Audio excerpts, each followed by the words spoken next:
ကျွန်တော်မိမထက်ထက်ကသူ့ကြိုက်ဆုံးခြေအိတ်ရှည်တွေကိုဝစ်ပြီးအလုပ်အင်တာဗျူးသွားခဲ့ပါတယ်အင်တာဗျူးက3မိနစ်ပဲကြာမှဆိုပေမဲ့ကျွန်တော်ကတော့ကုမ္ပဏီအပြင်ဘက်မှာ3နာရီတိတိစောင့်နေခဲ့ရတယ်သူပြန်ထွက်လာတဲ့အချိန်မှာတော့သူဝစ်ထားတဲ့ခြေအိတ်ရှည်တွေကစုပ်ပြတ်တက်နေပါပြီကျွန်တော်ရင်ထဲမှာလည်းတော်တော်လေးမကောင်းဖြစ်သွားရတယ်ကျွန်တော်စိတ်ကိုအတက်နိုင်ဆုံးအေးအေးဆေးဆေးထားခဲ့ပါတယ်ကိုပါကိုပဲအတွေးလွန်နေတာပါလို့တွေးခဲ့ပေမဲ့သူဖိနှက်လဲဖို့ငုံလိုက်တဲ့အချိန်မှာတော့ခြေအိတ်ပေါ်ကအရေးဆုံးအထင်းတွေကိုမြင်လိုက်ရတယ်ကျွန်တော်လက်တွေတဆက်ဆက်တုံလာခဲ့ပါတယ်မျက်ရည်တွေလည်းစီးကျလာခဲ့ရတယ်အိတ်ခမ်းထဲပြန်ရောက်တော့သူကနှစ်နှစ်ချိုက်ချိုက်အိပ်ပျော်နေပါပြီကျွန်တော်ကတော့အိတ်ရထဲမှာလဲရင်းအဲ့ဒီစုပ်ပြတ်နေတဲ့ခြေအိတ်တွေနဲ့သူ့ရဲ့ထူဆန်းနေတဲ့လက်လျှောက်ပုံကိုပဲပြန်မြောင်နေခဲ့တယ်အဲ့ဒီညကကျွန်တော်ကောင်းကောင်းအိတ်မပျော်ခဲ့ဘူးနောက်နေ့မနက်ကျွန်တော်နိုးလာတဲ့အချိန်မှာသူကအဝတ်စားတောင်လဲပြီးနေပါပြီအင်ဂျီအဖြူလေးနဲ့စကတ်အကျက်လေးကိုဝတ်ထားတာပါကျွန်တော်တေးသေးချာချာကိုအကဲခတ်နေမိတယ်ခြေအိတ်အမဲရောင်ကိုပဲထပ်ဝတ်ထားပြန်ပါတယ်ဒါပေမဲ့သူအလုတ်ကပြန်လာတဲ့အချိန်မှာတော့အဲ့ဒီခြေအိတ်တွေကမရှိတော့ဘူးသူကစိတ်တုန်နေတဲ့ပုံစံနဲ့သူ့အိတ်ထဲကနေခြေအိတ်တစ်စုံကိုထုတ်ပြပါတယ်ကားပေါ်ကအဆင်းမှာညီးပြီးပြဲသွားတာလို့သူကပြောလာတယ်သူကတော့အရန်ဒေါသထွက်နေတာပေါ့ကျွန်တော်ကတော့စိတ်နဲ့တက်တာသွားတယ်လို့ခံစားလိုက်ရတယ်ကျွန်တော်တကယ်ပဲအတွေးလွန်နေတာလည်းဖြစ်နိုင်ပါတယ်ဒါပေမဲ့အဲ့ဒီနောက်မှာတော့ကျွန်တော်အားလုံးကိုအထင်ရှားမြင်လိုက်ရတော့တာပါပဲကျွန်တော်ခေါင်းနဲ့ပောက်ကွဲမတက်ခံစားလိုက်ရတယ်သူကျွန်တော်ကိုလိမ့်နေတာပါဒီနေ့မနေ့သူအိမ်ကထွက်သွားတော့ကခြေအိတ်အမဲရောင်ဝတ်သွားတာအခုပြနေတဲ့ခြေအိတ်တွေကအသားရောင်ဖြစ်နေပါတယ်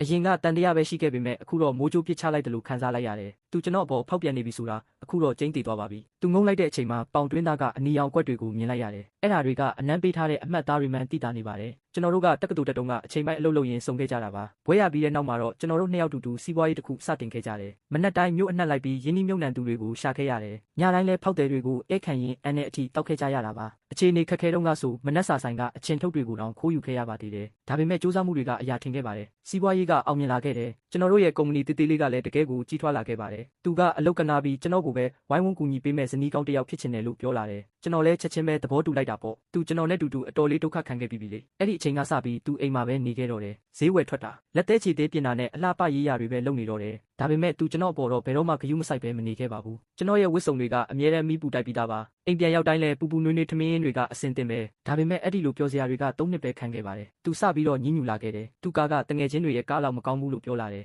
သူအိတ်တွေကလည်းနောက်ဆုံးပေါ်မဟုတ်ဘူးဆိုပြီးပြောလာပါတယ်တချို့ရက်တွေမှာအိမ်ပြန်ရောက်ရင်စပွဲပေါ်မှာဘာမှမရှိတာမျိုးကြုံရပေမဲ့ကျွန်တော်စိတ်မဆိုးခဲ့ပါဘူးသူပိုကောင်းတဲ့ဘဝမှာနေရအောင်ကျွန်တော်ပိုစူးစမ်းခဲ့ပါတယ်ကားကမကောင်းသေးဘူးလားပိုကောင်းတဲ့ကားပြောင်းပေးနိုင်အောင်ကျွန်တော်ပိုလှုပ်ခဲ့တယ်အိတ်ကမတစ်သေးဘူးလားဝယ်ပေးလိုက်တာပေါ့ညစာမရှိဘူးလားကျွန်တော်ဘာကိုပဲချက်ပြုတ်စားလိုက်ပါတယ်ဒါပေမဲ့သူကျွန်တော်အပေါ်တစ္ဆာဖောက်လိုက်မယ်လို့ဘယ်တော့မှမတွေးခဲ့မိဘူးသူတခြားတစ်ယောက်နဲ့ရှိနေမယ်ဆိုတဲ့အတွေးကကျွန်တော်ကိုပျက်စီးစေတယ်နောက်နေ့သူအလုပ်သွားပြီးတဲ့နောက်မှာတော့သူလုပ်နေတဲ့ကုမ္ပဏီကိုကျွန်တော်လိုက်ရှာခဲ့ပါတယ်ကျွန်တော်အောက်ခြေဝန်ထမ်းရာထူးတစ်ခုကိုရွေးလိုက်တယ်ပြီးတော့ကိုရေးရာဇဝင်ပို့လိုက်ပါတယ်တနာရီတောင်မပြည့်ခင်မှာပဲအင်တာဗျူးခေါ်စာရောက်လာတယ်ကျွန်တော်ဝတ်စုံအပြည့်စုံဝတ်မသွားတော့ပါဘူးအင်တာဗျူးအတွက်အကွက်စိတ်အင်ဂျီနဲ့ဂျင်းပေါင်းတီကိုပဲဝတ်သွားခဲ့တယ်အင်တာဗျူးတဲ့သူကကောင်းမလေးငငယ်လေးတစ်ယောက်ပါဒီလိုအခြေခံလုံမျိုးအတွက်ကျွန်တော်ရဲ့အရေးချင်းကအပူတောင်ဖြစ်နေပါသေးတယ်နည်းနည်းပါးစကားပြောပြီးတာနဲ့နောက်နေ့အလုပ်ဆင်းဖို့သူပြောလာပါတယ်နောက်နေ့မနက်ကျွန်တော်အလုပ်ကိုစောစောရောက်သွားပြီးထောင်းကျတဲ့နေရာတစ်ခုမှာထိုင်နေလိုက်တယ်တကယ်ကိုအကွက်ကောင်းပါပဲကျွန်တော်ကလူတိုင်းကိုမြင်နေရပေမဲ့ကျွန်တော်ကိုတော့ဘယ်သူမှသတိမထားမိနိုင်ဘူးအလုပ်စပြီးနာရီဝက်လောက်ကြာတော့မှသူရောက်လာခဲ့ပါတယ်အရင်ဝတ်နေကြအတိုင်းပါပဲအင်ဂျီနဲ့စကတ်အကျက်လေးကိုဝတ်ထားတာသူ့ရဲ့စပွဲကတထေးရုံးခန်းရဲ့ဘေးနားတင်ပဲတမနက်လုံးကျွန်တော်သူ့ကိုစောင့်ကြည့်ရင်းတက်တေရှာဖို့စူးစမ်းနေခဲ့ပါတယ်သူတမနက်လုံးဖုန်းပဲသုံးနေခဲ့တာပြီးတော့မိတ်ကပ်တွေပြင်လိုက်နှက်ခမ်းတွေထပ်ဆိုးလိုက်လုပ်နေပါတယ်ကျွန်တော်တွေးတောနေတော့မှပဲသူရုတ်တရက်ထသွားပြီးသူ့နောက်ကရုံးခန်းထဲကိုဝင်သွားတာမြင်လိုက်ရတယ်သူတကားပိတ်လိုက်ပြီးလိုက်ကာတွေကိုပါအကုန်ချလိုက်တော့တာပါပဲတနာရီလောက်ကြာပြီးတဲ့နောက်မှာတော့တကားပွင့်လာပါတယ်သူပြန်ထွက်လာတော့နှုတ်ခမ်းတွေ